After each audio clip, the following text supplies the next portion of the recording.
I don't know that I've ever been this pissed off and annoyed by a prosecution team ever.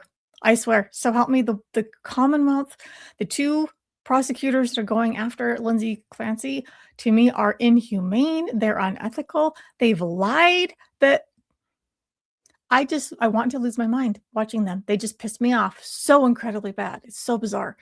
So let's talk about the weeks 3 and 4 of the Lindsay Clancy case. Let's do it.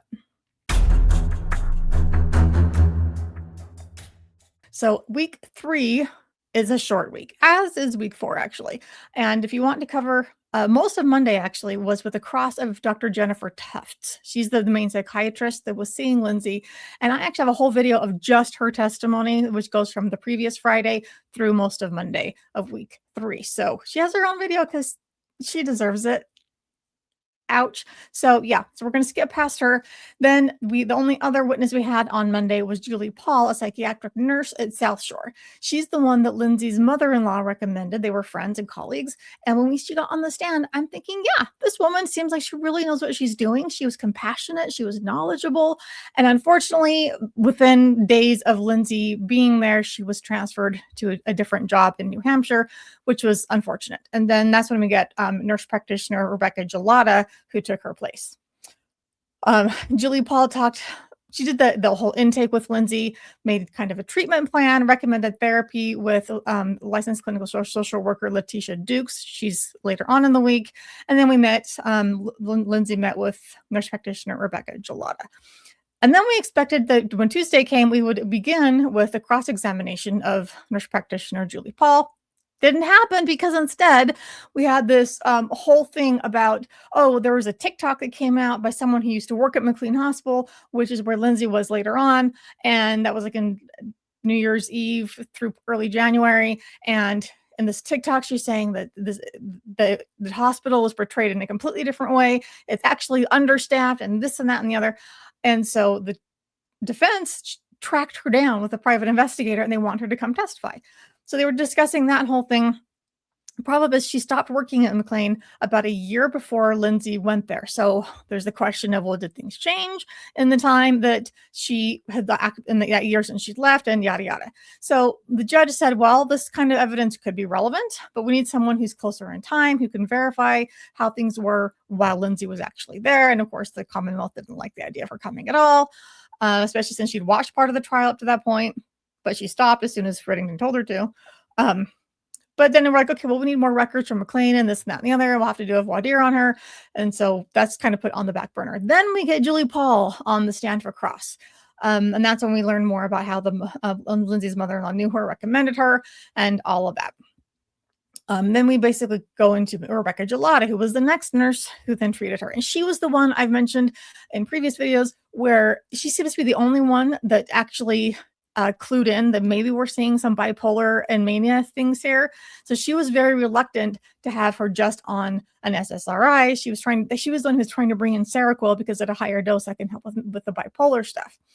But that, of course, we had troubles with all kinds of things along those lines. Didn't actually work out. They tried Remeron and Ambien as well as the Seroquel. Big target was helping her get to sleep, of course, because that was a huge issue. Go back to the Jennifer Tufts videos for the whole medication timeline. They talked about the Edinburgh scale, which was specifically for postpartum depression. She was 17 out of a 30. Generalized depression scale, she was 14 of 21. At the time, she did not have psychosis as far as their screening went. No SI or HI, meaning ideation or ideation. And then her generalized anxiety disorder score was 19 of 30. But Rebecca Gelada is watching for possible signs of a mixed mania, hypomania type of situation going on. Patrick, unfortunately, said, my wife is not bipolar. So the more we're seeing of Patrick, the more I'm like, you weren't the greatest husband. You were just being kind of a turd. But I still don't think he did it. There's too many things, and I'll get into some of that later, but there's too many things that don't fit. As much as I think a lot of us would like him to be guilty, he didn't do this. I think he's culpable in the sense that he was a jerk and didn't get her the help, but I didn't help her out at home. Didn't give her the support. But he didn't do it. Anyway, Lindsay was scared, again, of addiction to Ativan, which I think Dr. Tufts is the one who got that in her head. I mentioned that in that video as well. But Gelada goes along with the idea of let's tape her off because that's the one thing that you really want to do. But it's also the one medication that's helping Lindsay with her intrusive thoughts. They go through this whole addiction thing to show that, oh, there's this whole test to say, no, you have no signs of addiction. But they decide, okay, maybe we should switch her over to diazepam because it has a longer half-life. That might help her on some of these things, under Prozac. December 15th, we hear that it was Lindsay's worst day ever, and they were taking her to the ER. Her anxiety symptoms were, so actually she had Patrick talk to Rebecca at that point. They're on the same call, but she felt like she couldn't advocate for herself, so she asked Patrick to speak. And he said that she had a racing heart, rushes of intense anxiety, intrusive thoughts, including SI. On Wednesday, we had a whole bunch of quick witnesses, par for the Commonwealth at this point. We had a police officer, Sergeant Dan Lawler, who carried out a preservation order at the hospital. That's to make sure they can get her blood, her urine, whatever they need, her clothing. They got her wedding ring so they can keep that evidence, especially things like urine and blood, because those things change. Like every minute you wait, you're losing evidence, obviously. So he was also part of the search warrant on the house. And on cross, Reddington gave him, as he has a lot of other police officers at this point, gave him crap for not finding the empty pill bottles in the nightstand and the Apple Watch, which is kind of funny. So this guy was also there when this psychiatrist went into her room and closed the door. There's a big objection and voir dire. Red ended up asking if the prosecution team had pushed this police officer to get certain interviews and to work on the theory that the prosecution had, that Lindsay's psychiatrist was the one who made up the story that she was hearing voices. And he's allowed to ask that question against the Commonwealth's objection. And the answer was yes. Yes, he was given that theory and told to try to chase it down. So that's disturbing. Letitia Dukes, the mental health counselor at South Shore, she did an intake with Lindsay as well, basically plan for treatment. Nothing to me really stood out about that.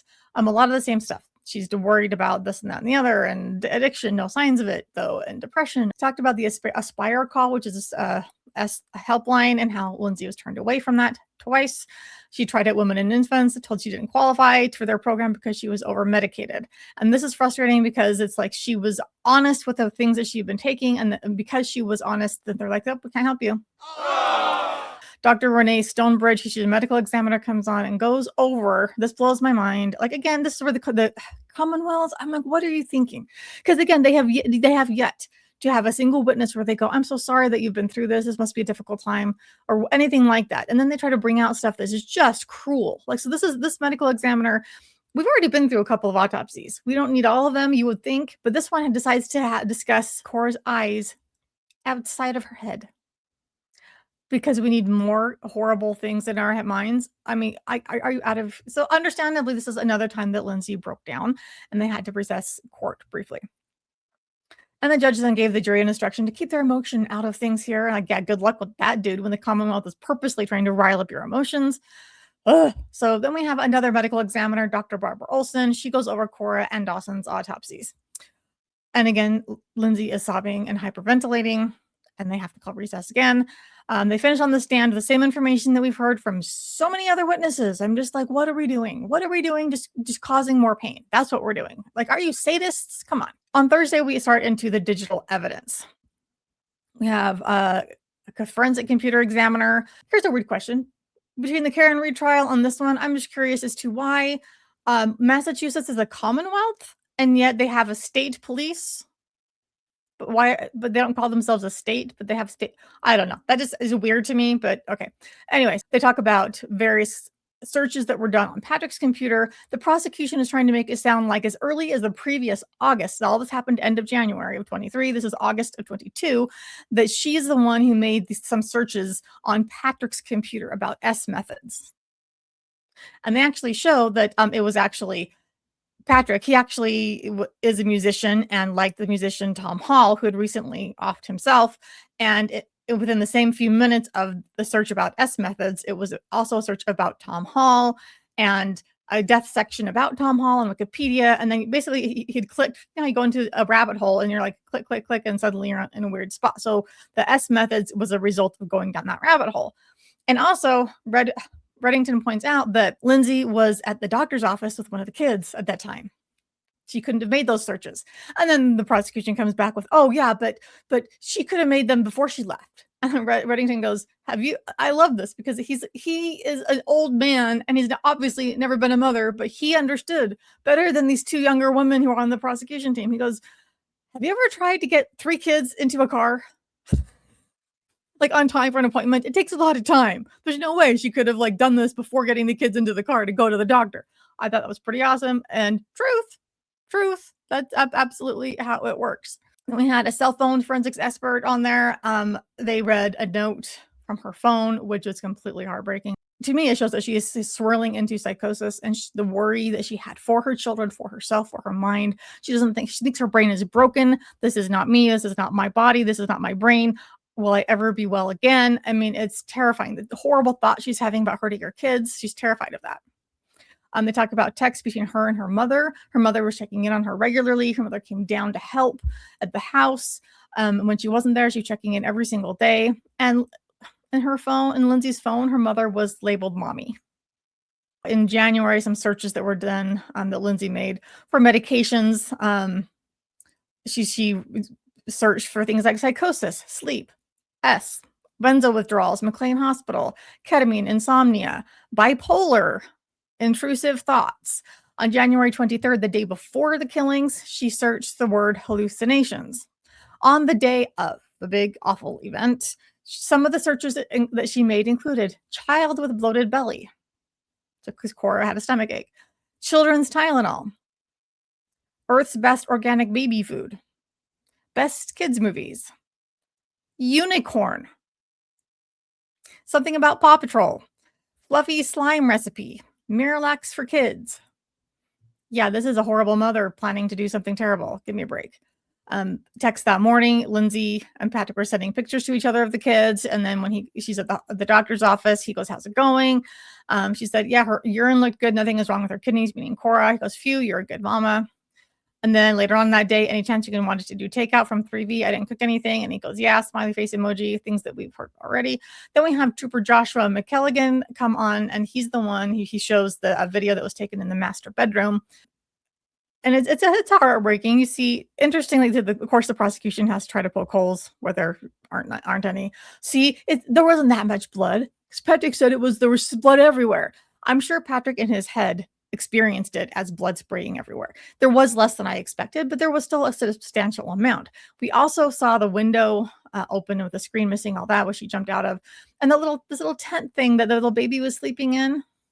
That was heartbreaking to see, because you knew that she had been trying so hard to get the baby to sleep and to sleep in that room herself. All that was hard. Then we saw some CC camera footage of this museum outing that the family took. We saw that Patrick wasn't exactly a hands-on father there, but then again, he was there. He actually came. I know fathers who wouldn't have, and a mom would have just dragged all 3 kids by herself. At one point, he is in line for something. It doesn't really look like it, but if you watch the video longer, you realize he's actually in line, and that's maybe one reason why he wasn't as involved at least one point. And then there was a huge, big drama at the end of the day, and this is absolutely cracked me up, because Commonwealth, how stupid can you be? Read the room, read your Commonwealth. Where are you? You know, keeping in mind, this is a state. This is the most Catholic state in the U.S. Irish Catholic. Judge Sullivan. Could you get a more Catholic name unless it was O'Reilly or something? But yeah, how dumb are you? So this is what they do. They put this motion forward. They want to have the list, including like personal contact information for everyone who has been visiting Lindsay at the courthouse while she's in lockup. And so they wanted Dr. Zeisel, who's on the witness list, but also anyone else, because we don't know if anyone else will be on the witness list. We don't know. We should have the right to see this whole list and decide who's going to be on the witness list and to figure that out and then research them in advance, including Father Bob. Father Bob, a priest who's been visiting Lindsay probably to give her comfort and spiritual help or something. And the judge was like, abso-freaking-lutely not. In fact, so first Reddington's about to make an argument like why this should not be happening. And the judge is like, let me even save you. I'm not going to support them. I'm saying no. So you don't even waste your breath. And he's just was like, you can have Dr. Zeisel's information. He's already on the witness list, but no one else, especially Father Bob. You're not getting Father Bob's information. Just like, yeah, well done, Judge. Well done. Like, and the other thing is, like, the Commonwealth could have just walked over to Reddington in the courtroom and said, hey, can I look at that list? Sure. He would have just he actually even said, here, you want to look at it? It's right here. Here's the list of people signing in. But you're not getting the information of their personal stuff. So from Father Bob, get a clue. That's how week 3 ended. Again, no court on Friday. But, like, oh, I can see the jury going home on that note. Like, wow, they're stupid. They just tried to bring in religion into this in a bad way. Don't you mess with Father Bob. Don't do that. Next week 4 begins. Monday is day 14, and then we have a digital expert going into the Apple Watch data. Unfortunately for Reddington, they talk about how you never actually get data from a watch because it syncs with the iPhone, so you just get the information from the phone that came from the watch. So which doesn't really help his case and how we should have taken the watch. We learned that her heart rate for the day, interesting thing, the high for the day was 123 beats per minute. The low was 57, and that happened in the window of the killings. To me, that says she was probably in a psychotic state. If she was in this disassociated, nothing is really real, and she's moving through these motions of what the command hallucination is telling her she has to do, she would have her heart rate was 57. That's low for someone who was doing that kind of deed. She is not a sociopath. We actually learned that from another expert later on. Her searches, they could go through some more of those on January 10th. She researched trazodone on January 12th, how quickly does Wellbutrin treat depression. She searched for a couple of other antidepressant drugs. A couple of days later, she does a search about ketamine treatment, which of course Dr. Tufts was like, not yet, maybe someday. January 19th, 4 days before, she searches for information about postpartum psychosis.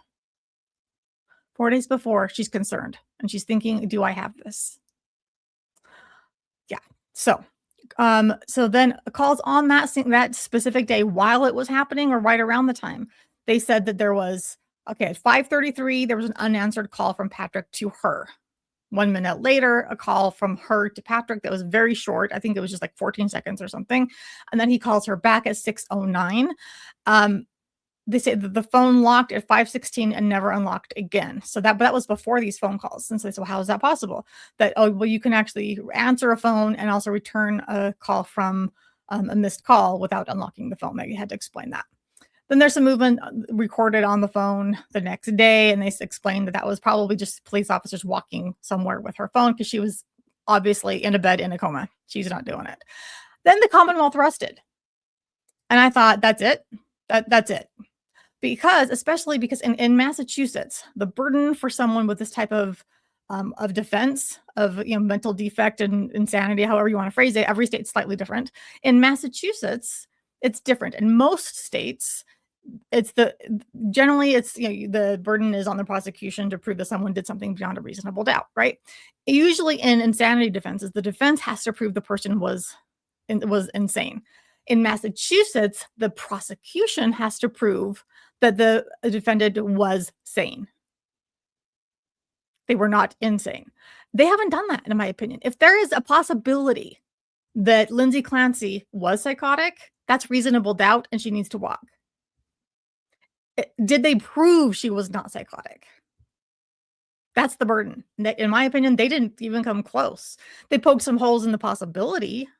Maybe she wasn't psychotic, but they didn't prove that she was completely in her right mind. So I think that's a huge problem for them. But then the defense case begins almost immediately. We have Margaret Hamp on the stand. She is a labor and delivery nurse who worked with Lindsay for several years, talked about how Lindsay would ask other nurses for mothering and childcare tips. That she would check on her kids on her phone because she often worked the night shift. And she would check on them with the cameras. And then there was one time when Cora was, I imagine she was probably 2 or 3 at this point, was screaming and crying, and Patrick wasn't coming to get her. So Lindsay's trying to call Patrick, like Cora is screaming. It went on for like 10 minutes, and Patrick's not answering his phone. So as for all she knows, Patrick himself could have hurt himself or been dead, or something could have happened horribly, and he's not responding. She's probably thinking, well, something is really bad. She calls the police to do a welfare check and everything's fine.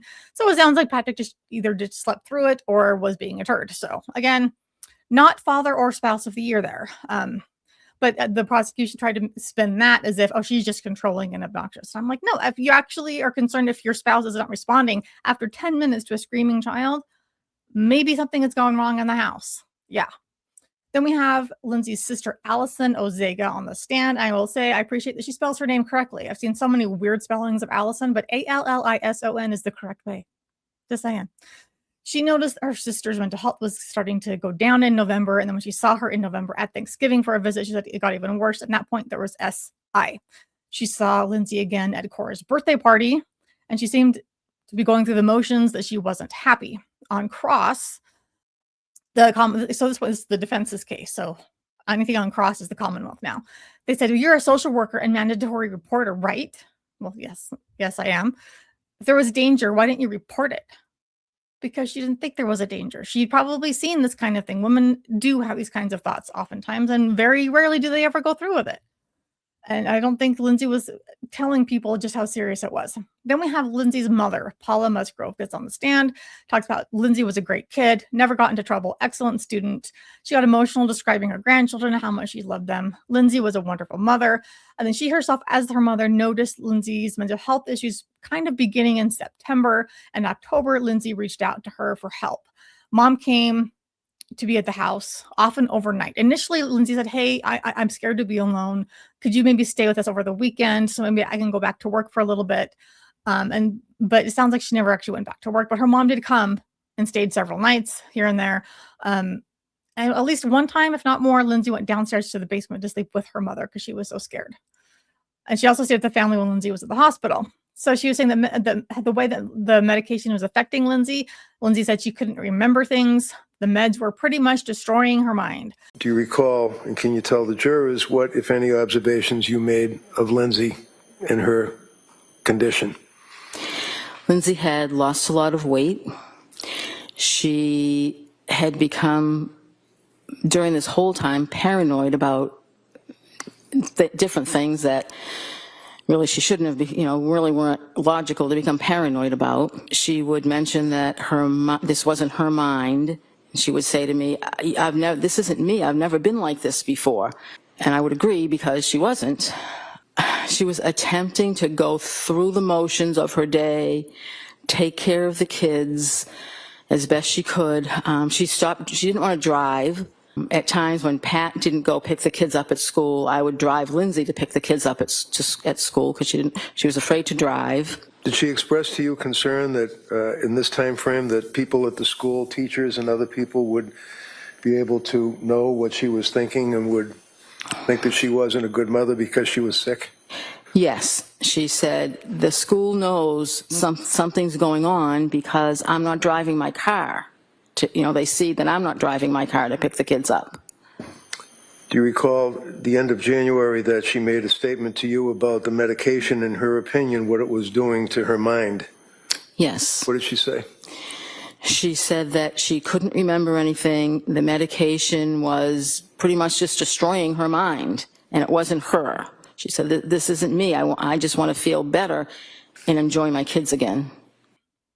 And that she was nervous telling both Patrick and her mother that she had thoughts about harming the kids, but in December she did tell them that. I know that this is difficult. In December of 2022, do you recall the time that you were in the kitchen with Lindsay and Patrick and she made a statement about her state of mind to her husband, Pat, and you were there? Yes. I know it's difficult. Just tell us what you remember. I remember her being very nervous. I remember her saying, I just have to tell you guys something. And then she told us. What did she tell you? She told us that she had thoughts of harming the children. Now, she was so scared to tell them. I imagine she didn't tell them quite the extent of her intrusive thoughts, how bad they were. Because later on, the Commonwealth tried to make it sound like, well, she didn't, this is like a couple days later, that, she didn't actually have thoughts of the kids because the medical records don't actually say that she reported that. Yeah, because she was probably too scared to verbalize that specific thing, even when asked if she had ideation. So like, duh. But that just because she didn't report it to a doctor in those words doesn't mean it didn't exist. Get a freaking clue. After Nancy goes home in January, she does regular check-ins with Lindsay via text and plans to return to help. On January 22nd, there's a text that the Commonwealth tries to use to show that Lindsay was actually doing really well. So you were able to interact with her, correct? Correct. The photograph was taken by Cora because Cora wanted to use my phone and take her picture. So Lindsay and I were going to put a smile on our face and let Cora take a picture.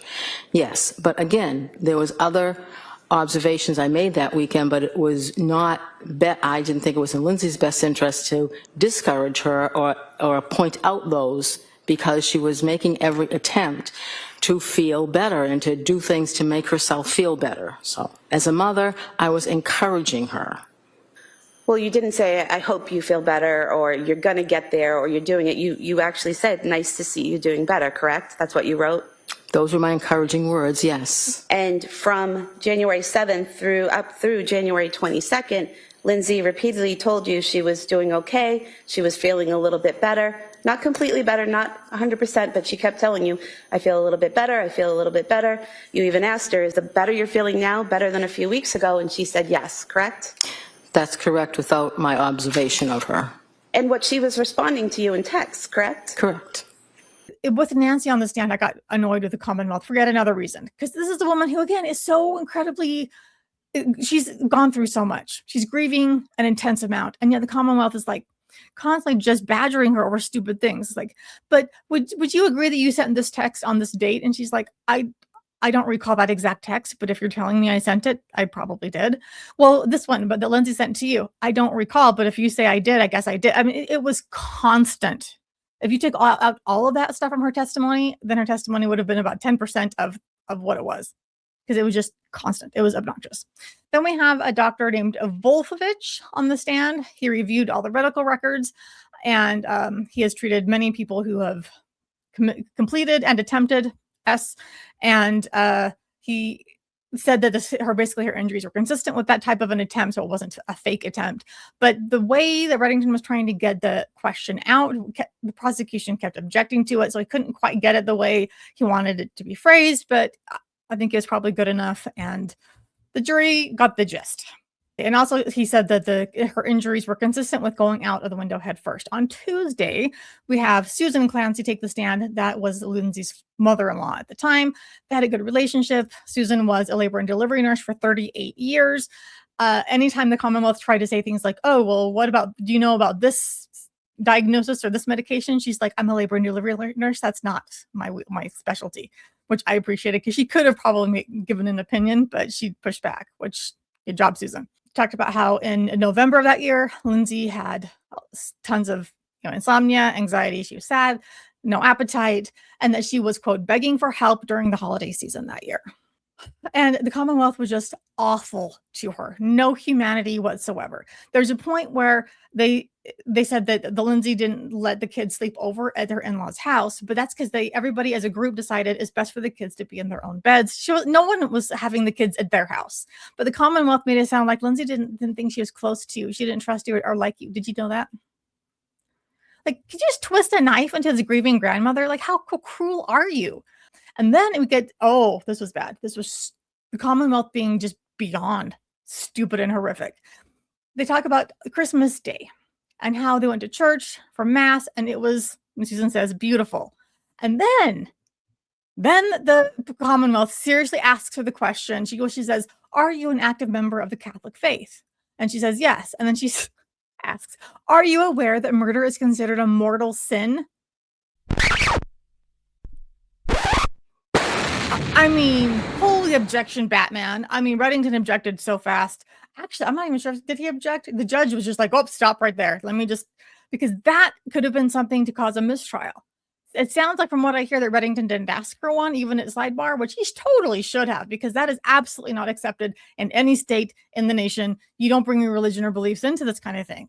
But also, remember, this is Irish Catholic place. You don't do, what are you talking about? Why would they ask that? Why? They're so dumb. In addition to being insulting and just offensive, like, holy cow. Okay, after that, we had Dr. Donald Condy, a psychiatrist. This is against a defense witness coming forward. And then the Commonwealth, of course, because this is the Commonwealth being what they do, they object to him as being cumulative testimony. I wanted to go, okay, ladies, have you heard like the last 4 weeks? Because that's most of your witnesses is just cumulative testimony upon cumulative testimony. That's all you've done. And then you're attacking innocent people. That's what you've been doing. So how stupid are you? Reddington goes, this is the first doctor I've even called to put on the stand. And after the Commonwealth put on dozens, Exactly. And then he said, I'm not getting into criminal responsibility or standard of care, just pharmacology with this particular doctor. And then he said, quote, I'm well aware and know when you lose the jury. I'm not going to have them wax eloquently and bore the jury for hours. I love Reddington. He's fantastic. I think that was a bit of a jab toward the ladies in the prosecution team, because they have been losing the jury, I think, and waxing eloquently and boring the jury for hours. That's what they've been doing. So I was like, zing. Loser. Yeah. So then talking to Dr. Condi, he has experience in postpartum psychosis. He's never met Lindsay Clancy, but reviewed all the records. So in his opinion, this was a total like dig on Dr. Tufts. He said regarding her records in particular that they're somewhat sparse. There are many check boxes in the records, but not a great deal of sentences that describe what was done during sessions, which is exactly what Reddington has been implying this entire time, and which I was picking up because he's been repeating it. Oh, the check boxes, why can't you write that in? And she sounds like she was just clicking boxes and buttons. So Dr. Condi then discusses what psychosis is. We finally get someone defining it, how it's the hallucinations that are visual or auditory and not add any other sense. You can have like smelling hallucinations or whatever, delusions, being out of touch with reality. And again, delusions aren't necessarily based on the hallucinations. They can be completely separate. He discusses hormone changes, especially after giving birth, the massive hormone shifts that happen. And I would add that also when you wean, then there's massive hormone shifts as well. And she was weaning Callan at this point as well, which did not help, I'm sure, because she was trying to then get so she could take medication without it getting into the baby. He goes into how important blood tests would be on a woman in this situation, which Dr. Tufts keeps insisting you don't do in psychiatry, but he says, yeah, that would be important. He also says that he said it's a challenge to diagnose bipolar, but he thinks that she had it. People spend more time down than up because mania, it can feel like euphoric and a relief. So people in mania, he describes, can spend money on foolish things, be overly optimistic. It's not necessarily going out and thinking they can fly or having affairs and that kind of thing. It can be just this overly optimistic thing, spending money, whatever. Be just kind of this overly up situation. He discussed how she was turned away from this hotline because she had no plan, which just boggles the mind. The drugs made her feel spacey and hungover. They discussed the DSM. He describes it as a dictionary more than anything and a way for the insurance to bill. The World Health Organization lists postpartum psychosis as its own entity, while the DSM has a passing mention on one page, which is not great. Dr. Condi talked to Patrick for at least an hour and a half. Anyway, he went into more than a lot of people did. He went into Lindsay's intrusive thoughts and hallucinations, that how she could have been hearing them earlier, but didn't dare voice them. It's because of Child Protective Services concerns. Then we have Dr. Elizabeth Laposada, a forensic pathologist who took the stand. It was via Zoom earlier in the day, and I've skipped over this, but I'm putting it here now. The Commonwealth objected to a drawing that Reddington was going to bring in that she had, that because the window well is in the wrong place. It was supposed to, it's a kind of a sketch of like showing how she would have fallen out the window and landed head first. And Reddington's like, okay, we can strike a couple of these pictures, but the location of the window well isn't the point of these pictures. Like, what the heck? The more superficial injuries on her wrists that the Commonwealth tries to make it sound like a fake attempt. Dr. Laposada says, no, that's actually consistent with hesitation injuries, which is very common in full-blown S attempts. So then we see the diagram of her landing on her head that would create a Jefferson fracture, which is the C1 vertebra it would fracture in several places. They call it a bursting fracture. So that fracture impact would then affect several other vertebrae and breaks along the way, as well as several ribs that got broken, and then the complete transection at T5-6, which led to her paralysis. And then she talks about how that paralysis, the breaking of her spinal cord at that point, would lead to her hypothermia, which I think that's one thing people keep thinking that, oh, yes, that her body temperature couldn't have dropped that far that fast. Therefore, Patrick did it, which she's actually saying, no, that your body cannot regulate its temperature when the spinal cord is broken like that from that point down. And so between her clothes were wet in the snow, she's on a frozen ground, it's at the outdoor temperature, and her body can't regulate itself, her body would drop very, very quickly in body temperature. Commonwealth keeps insisting that Lindsay would have had to have a skull fracture, plus a visible scalp, bruising, and swelling. So they show a picture of her in the hospital. And this absolutely killed me because Dr. Laposada was like, well, we can't see her hair's in the way. We can't see anything of her scalp. There could be bruising. We can't see it. But there's no bleeding from her head. Well, all I can see is her hair. Well, the white sheet. Look at the pristine white sheet. Well, maybe her head is bandaged under it. We don't know what happened before this picture. We can't see any. On and on and on. It was ridiculous. Then we discussed the actual deaths of the children from Dr. Posada. So the Commonwealth, of course, tries to impeach her, but they bring in past testimony from a different trial where some children were killed through manual strangulation, meaning with the hands. And Dr. Posada explains that if it's with the hands, it can take longer because it's not necessarily even pressure or consistent pressure on whichever artery and vein and all that stuff. And if the child is fighting back, that can make it take even longer. But if it's a ligature, something like an exercise band, it would be consistent pressure for, and then that goes much, much quicker, just 15 to 20 seconds. Someone could be unconscious. And then if they don't get aid, then they pass. That kind of destroyed that. They're like, trying to impeach her on that. It was so stupid. But also, to me, it also just confirmed what I have long believed. As soon as we heard Patrick describe that he had to untie the exercise band because it was tied like the first step of tying a shoe, I'm like, oh, she could have easily done this in 5 seconds per kid. And then it wouldn't have taken 5 to 10 minutes per kid. Because if it had taken that long, she probably could have resisted the psychosis. But if it was just a few seconds per kid, she got tied and she could walk away, run upstairs, try to kill herself, and the exercise bands finished the job. And then the Commonwealth seriously was like, oh, did you know that she actually used an exercise band in physical therapy at the hospital? So what?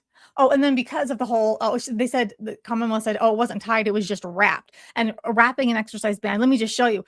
She put the little evidence gloves on, and I'm dead serious here, gets one of the actual exercise bands that was used, wraps it in a circle, and then drops it on the table. Did you see that? Did you see that? It doesn't stick together. I swear, this woman, prosecution, I don't like you guys. Shanann and Jennifer, I don't like you at all. It wasn't just wrapped. That's a lie. It was tied. The children, that had to be unwrapped from their necks, however it was. And that did, I swear, that was in evidence, woman, get a clue. Then we have Dr. Paul Zeisel on the stand. He is a psychologist, impressive CV. He spent time in the military with soldiers and trauma and war zones.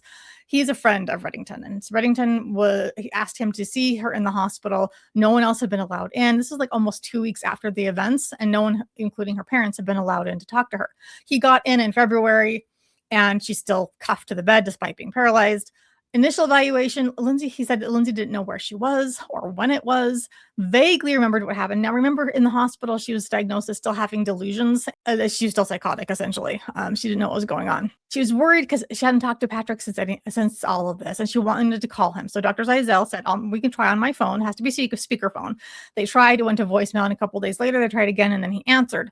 And then in that phone call, she told Patrick that she heard this man's voice commanding her that she had to kill the kids. She had no choice, and then kill herself. And then Red said, well, why did you let her make this call to her husband? And he said, out of human compassion, which the prosecution doesn't even know the meaning of that word clearly. So he's visited with her many times since, including visiting her during trial to make sure she's still stable as the trial goes on.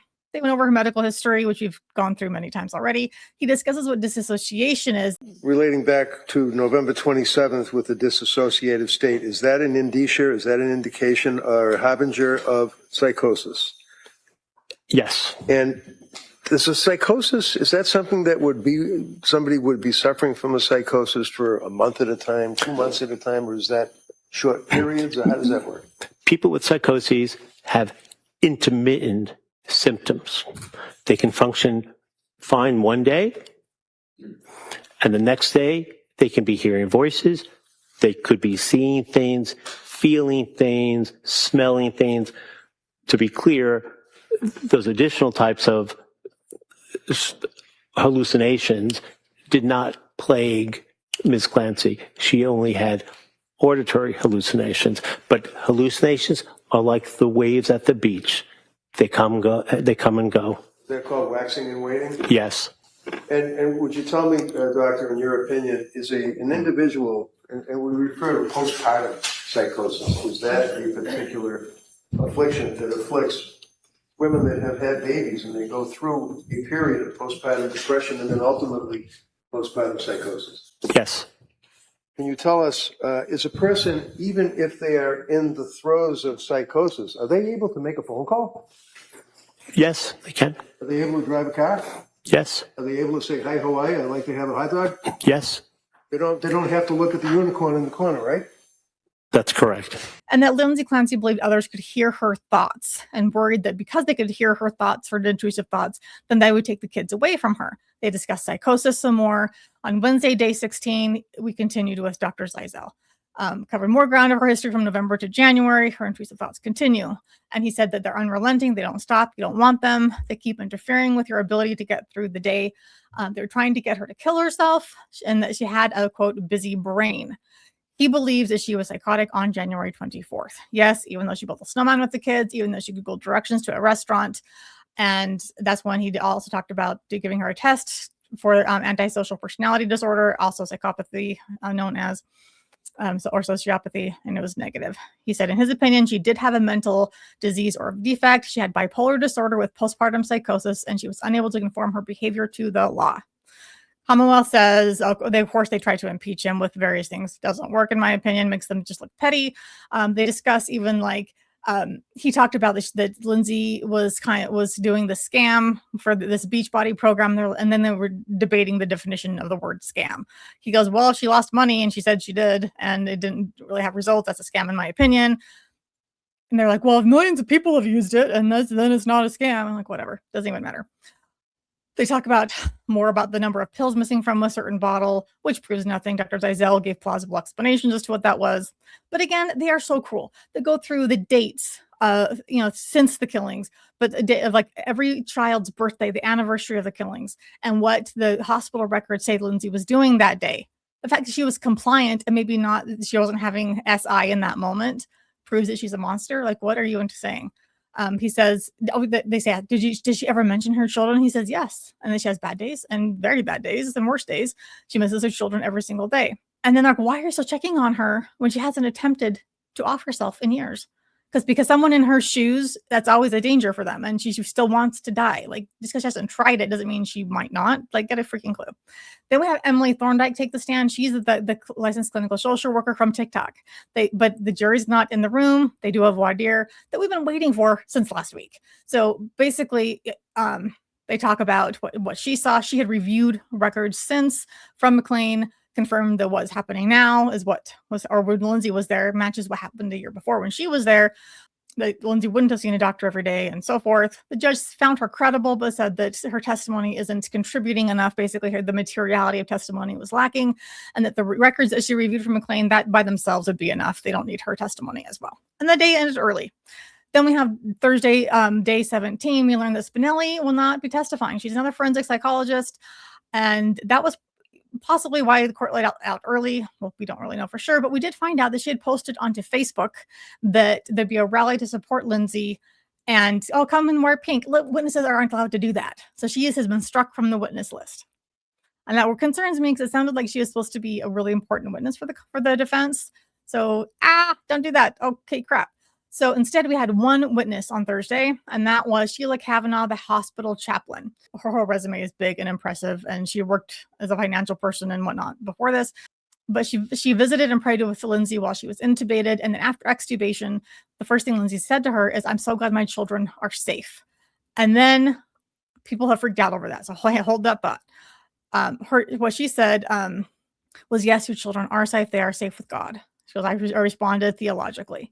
She also said that Lindsay loves her children. She talks about them and she carries immense grief about them. Lindsay told her about hearing a voice that commanded her to kill her children and herself, or her children would not be safe. So here's the thing. When she said, "I'm so glad my children are safe," that reminded me of one of the women I interviewed for my book, Band of Sisters, which is about women whose husbands are all deployed. All the wives were saying how the worry and anxiety of what would happen to their husbands was just this ongoing huge burden for them. But then when one of the women had her husband, he did die in Afghanistan. Then they would meet for lunch every month. And the next meeting that she went to, she looked lighter and happier. And they were like, "What is going on? Your husband died." And she said, "I have grief. I am mourning him, but I don't have the weight of worrying anymore. What will happen? I know what happened. It already did. I know where he is." And so that reminded me of that. Her grief was so real, absolutely. But she didn't carry the same weight of what if, what if, what if, what if. So for Lindsay, I think it was kind of a similar thing. I'm so glad they're safe. I don't have to worry about them anymore, which is, it's horrifying on the one hand, and yet I get it on another. But again, the Commonwealth are cruel and stupid. So trying to impeach her, and say that's when they brought up the yellow exercise band in the hospital. Also that she tried to get some income through a representative. I'm like, yeah, because her expenses, her hospital bills are costing the family a ton. And that's what the chaplain said. Like trying to get some sort of like social security income or whatever. That is not a nefarious thing. Get a clue. Then the judge excused the jury, but then both sides debated jury instructions coming up. Reddington wants second-degree murder, manslaughter, and involuntary intoxication added. And he wants the word intoxication to remain in the instructions, which are already there, because I think a good chunk of it is because what if the jury is only given first degree or not guilty? I can see a lot of them going, well, I don't think she has this first degree level, but I can't let her walk either. So a lesser included, giving them options in between, to me seems wise, because that gives them, well, here's a punishment, even though I feel bad for her. And yeah, I think she was psychotic. However, some culpability, but it gives them options. But of course, the Commonwealth doesn't want any of that. I think the word intoxication should be removed from the instructions, because the amount in her blood wasn't toxic and it wasn't it wasn't intoxication, which is also a good point a moment to bring up that, yes, they tested her blood and anything in her blood was just at normal therapeutic levels. So the people saying that Patrick totally drugged her, no, he didn't. Her blood shows that. Involuntary intoxication in the sense that the side effects from her prescription drugs caused the psychosis, that is still valid. Day 18, we have Dr. Philip Resnick, forensic psychologist. He too appeared via Zoom because he had a recent surgery. So many technical difficulties with his thing. That had to start and stop. Then there was crosstalk issues with objections and this and that and the other. His record is really impressive. He worked on the Jeffrey Dahmer case, the Unabomber case, Casey Anthony, Andrea Yates, and on and on. He spent 3 hours with Lindsay in May of 2023 and an hour and a half with her parents. Other people did not do the evaluations like from the state until 2 years after the events. So he was far more closer to the events than anyone else. He says that the nurses told him that Lindsay was crying every day. On cross, the Commonwealth's like, well, they didn't write that in the record, so it didn't happen. He's like, well, that's what the nurses told me. So, okay. He says that Lindsay wasn't exaggerating her symptoms. If there's anything she was dishonest about, is that she was the reverse, that she didn't say just how bad they were out of fear of losing her kids. That she was basically honest in all of these things. And also to the extent that she even understood what her symptoms were. I wonder if she had some of the anosognosia, I think they call it, where you're unable to recognize your own symptoms. That's common in schizophrenia and psychosis. A determination, he says, on the day of the crime, she had 7 of 9 symptoms of depression and mania, diagnosis bipolar 2 with severe depression. He said that she had a history of anxiety after pregnancy, which got worse with each child. On January 24th, 2023, Ms. Clancy was frankly psychotic. And that, yes, it can happen 8 months after birth. She was clearly psychotic on that day. She did not feel like she was in control of her body. She was following the command rather than being able to make a decision about it, and that she could not imagine her children living and continuing to exist if she was dead. Now that, I think, is what the Commonwealth should have been using as their primary argument this entire time, that she wanted to off herself and she couldn't bear for her kids to live on without her. And that's what meant she planned it. That's what they should have been arguing. They didn't. They're dumb. But then the defense rested, and then we have the Commonwealth rebuttal case. Don't have much on that at this point.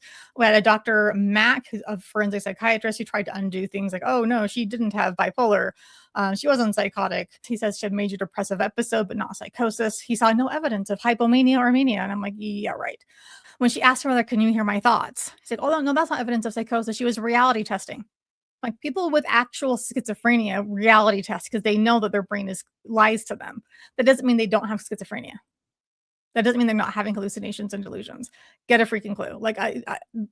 Reality testing is a thing that they do to make, is this a hallucination? I don't even know. I know I have them. Help me understand. But I don't think she was psychotic. No, not at all. Oh, you're so stupid. He did say that she had told him that she took the kids to the basement one at a time, and as she did it, said, go to God. He says that he views that as consciousness of guilt, essentially, not psychosis. To me, that could very well be part of psychosis. Oh, you're going to go be with God now, and this is a good thing I'm doing, and I'm following this command hallucination, this voice that's telling me to do that. It's a good thing to do. To me, that does not disprove psychosis. And then he said, oh, there's some inconsistencies with her story. And they amounted to stuff like whether she didn't remember having locked the bedroom door, but it was locked.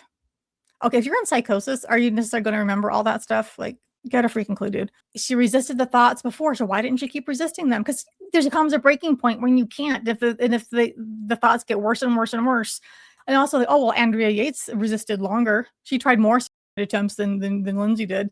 Okay, so maybe she was a stronger person than Lindsay. I don't know. Like that doesn't mean that Lindsay wasn't psychotic. Bennington's cross was interrupted a bunch of times by Commonwealth objections. Surprise, surprise.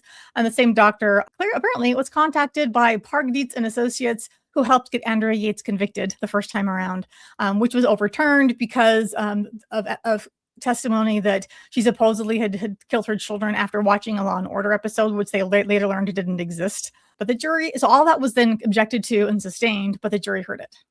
And then Dr. Max says, oh, postpartum depression is considered a type of bipolar. But okay, well, was Lindsay ever diagnosed with postpartum depression? I don't know. Okay, so she was. Major depressive episode, postpartum depression, and you just said that's a type of bipolar. So she was bipolar, you psycho. And then he claimed that Lindsay had a lifelong resistance to taking medications. No, she didn't. She had a resistance to taking medications while she was still breastfeeding, and then she was desperate to get well, and so she was trying to find the right medication for her. She wasn't against medications lifelong. What are you talking about? And then Bennington made him look like an idiot with DSM stuff. No word yet on if the rebuttal case will be over soon. That's the end of week 4. But I imagine we'll get to closing arguments pretty quickly in week 5, because that's basically where we are. As soon as the rebuttal case is done, maybe we'll get closing arguments Tuesday or Wednesday. We'll find out, but we'll see what happens when it gets to the jury. It's pretty intense. Let me know what you think. This is a heartbreaking case. There are no winners in this one, no matter what. But based on the burden the prosecution has to prove she was sane, I don't think they've met it at this point. That's my opinion. And I'm quite sure that Patrick had nothing to do with it, aside from being a crappy husband and a crappy father who could have supported her and maybe prevented this from happening, but he didn't do this to her. That just doesn't, if it's a nifty true crime podcast theory and storyline, but I don't think it's the reality here. Anyway, keep the comments respectful, even if you were disagreeing, and let me know what you think. Like, follow, subscribe, all that good stuff, and we'll see you in the next one.